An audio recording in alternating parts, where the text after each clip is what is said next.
Loaders and casters, welcome to JH586. I'm Jamie, and we're finally going to kick off a video about our Redding T7 turret press that I was so blessed by the Crazy Scotsman and Squatch Reloading to send it to me, and that's just one of the nicest things anybody could do. So today we're going to load up some 350 Legend rounds, or more specifically the 358 Eagle rounds that I was also blessed by Kenny to send me to make a barrel for me and I built an AR around that barrel, and we wanted the 358 barrel so that we could use all the bullets and the molds we have for like the 35 Remington. Y'all know I've done a lot with 35 Remington and all of our 38 357 Magnums. So what we're going to do today is load up some ladder loads with H110, and the first thing we need to do when we start a loading project is identify our bullet.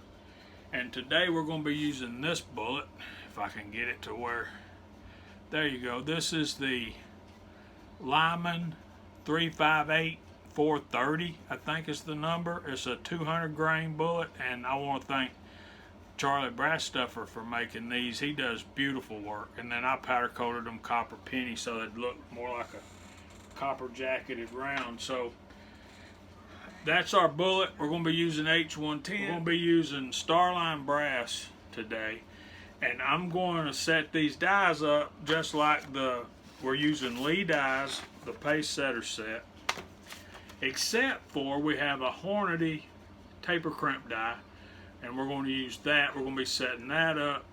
Thank you, Lead Bullet Junkie sent me this, so we want to thank him for that. We're using Starline brass. Okay, this brass, I've already cleaned it. I've already sized it. So our next step, we've got our brass, we've got our bullets, and we need to prime these. Since we're doing a video about the press, let's prime on press. I want to try these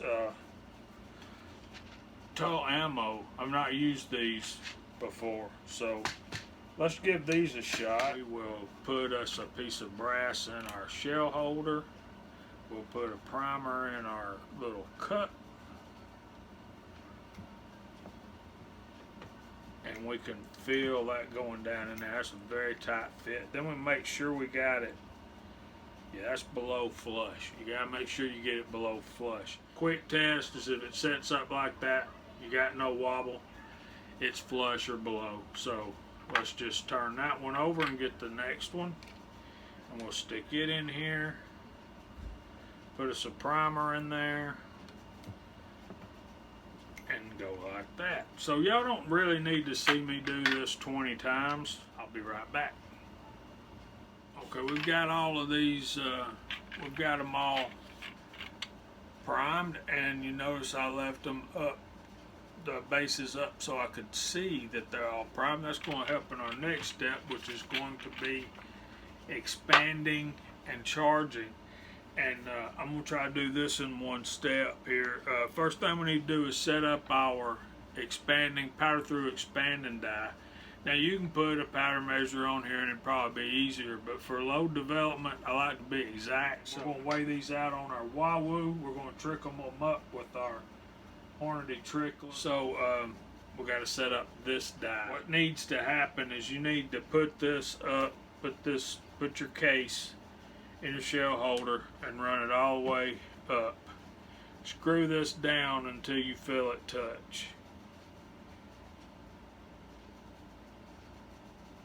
And then we want to work it until we get it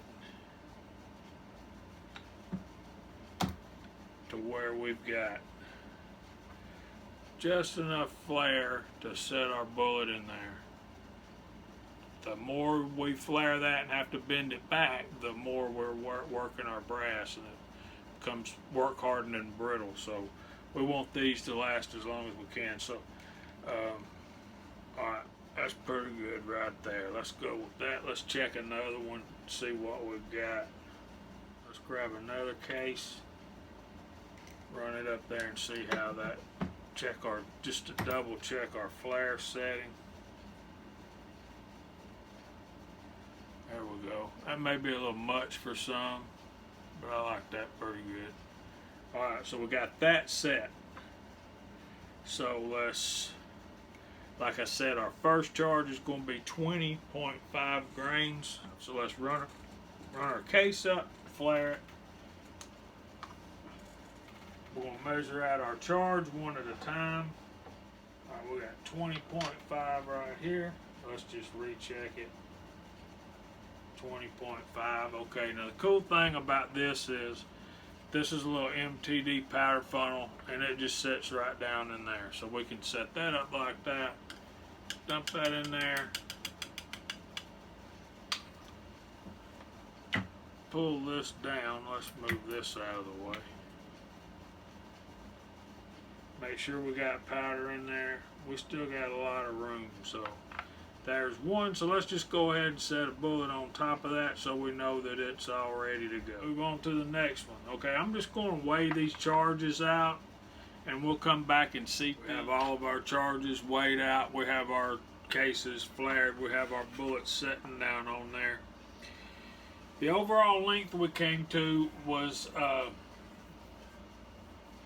2.065, and how we did that, how we come upon that is we took this bullet, we split the case, and y'all see the split case focus. There you go. You just barely set your bullet up there and just chamber it, close your action, and where it stops is where it hits the lands and grooves. So you do that about 10 times and take an average, and then back it up just a little bit. And then you make a dummy cartridge. And once you make a dummy cartridge and it chambers, then you can get a bullet buddy like Willie to check your pressures with quick loads on the overall cartridge length you got out of all that testing. So that's where we're at. So our next step is going to be bullet seating. Install a loaded round into the shell holder, and for that we'll use our dummy round. Back this out a little bit. They should have told you that. So we want to turn this down until it stops turning, and then another 1/8 of a turn. So that would be about right there. Screw the bullet seating adjustment screw in until you feel it touch the tip of the bullet. And that is right there. So then you just we'll start seating these bullets. We're wanting an overall length of 2.065, and that right there is it. And we'll just measure a couple of these, and then I'll do these off camera. Man, those look so good. So we could probably stand to turn that out just a hair, but like I said, depending on the thickness of your powder coat and all that, the overall length is going to vary. And man, this press got so much power right there, so much leverage. That's cool. Okay, let me get these other. I got 16 more to do. Let me do these, and I'll come back and we'll talk about crimping. Okay, I have a loaded, uncrimped round. Putting that into our case holder. Hornady. We got a Hornady crimp die, and we're going to set that up. It's a taper crimp, which is to me works a lot better than this. This is the collet style Lee factory crimp die, which does great for stuff like 357 Magnum and stuff like that.